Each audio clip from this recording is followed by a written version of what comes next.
Good evening, welcome back. Tonight we're doing something a little bit different. We're going to make soda bread. Really simple and easy. So over here we've got 556 grams of plain flour. I've got I've got 500 millilitres of buttermilk. And basically how you make that, it takes 15 minutes to make.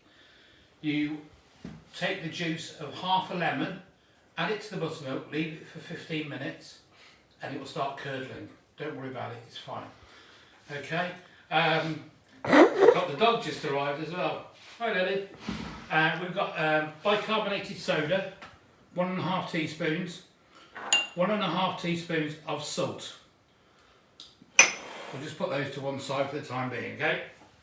So what we're going to do, we're going to incorporate the flour into the bowl.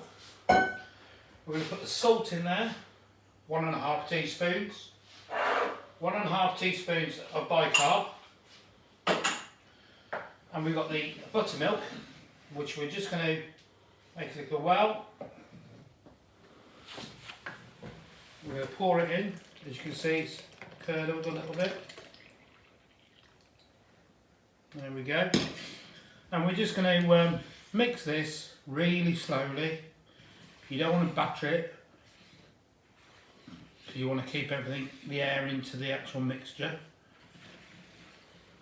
As you probably imagine, sourdough originates from Ireland. It's quite a heavy bread. It's a bit like a rye, I'd imagine, texture wise. So I'm mixing this. Now at this stage, normally you just carry on mixing until the spoon goes as stiff as anything. I made one earlier, which is just plain one anyway, with a few bits and pieces in it, but tonight I'm going to make a fruity one.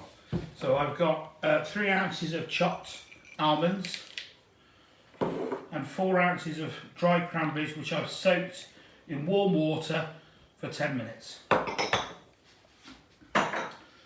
going to incorporate this now to the mixture.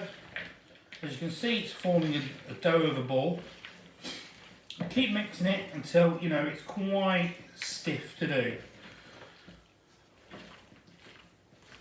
It is going to be very sticky, so don't worry about that. Get all the bits from off the side as well.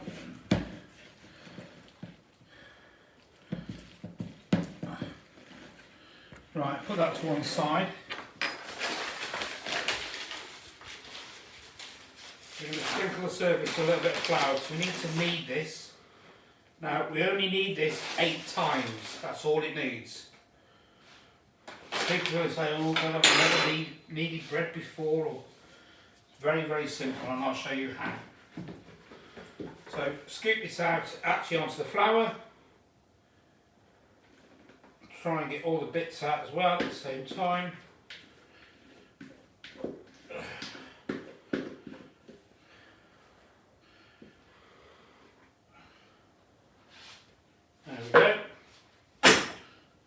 What we're just about to knead this is, we're going to make sure that the oven is on 220 degrees, which is preheated. Very important. Put a bit of flour on the top, pat it down, bring it round so it's all covered. Kneading is just bring it from the front to the back 3 times, 4, 5. Flour on my hand if it gets a bit sticky. 6, 7 and 8. Roll it over. We've got a frying pan here.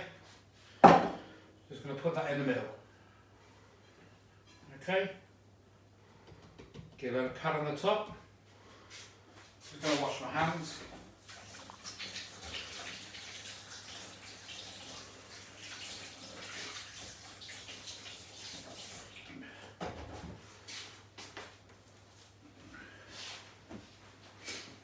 And then what we're going to do, we're just going to score the top, nice big score, nice and deep, don't be worried about it. There we go. And we're going to pop that in the oven, put it on a timer, 20 minutes, okay? on the middle shelf. So basically we're going to do that for 20 minutes at 220 degrees. As soon as 220 degrees is finished on 20 minutes, we're going to reduce the oven down to 200. On the recipe it does say 20 minutes to bake it for. I've actually found out myself, if you reduce it down to 15. My boss as well, she's made it as well, Sarah, and she agrees as well. Just reduce the time a little bit. So that's in the oven, it's going to take 40 minutes. But as they do on Blue Peter, here's one I did earlier.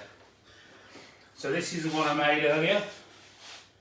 As you can see, it's a lovely crisp bread. And we'll cut it open so you can see the texture of it all.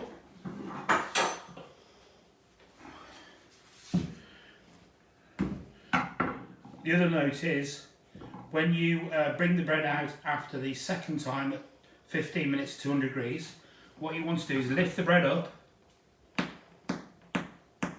flick it so you know it's hollow, you know it's cooked. Or you can put a probe in like you make a cake to make sure it's not sticky. Okay.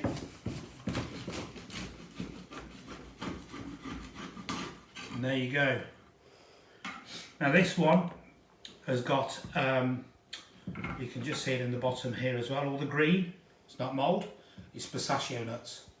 So that's my take on that one. Thanks for watching and see you soon. Cheers, bye bye.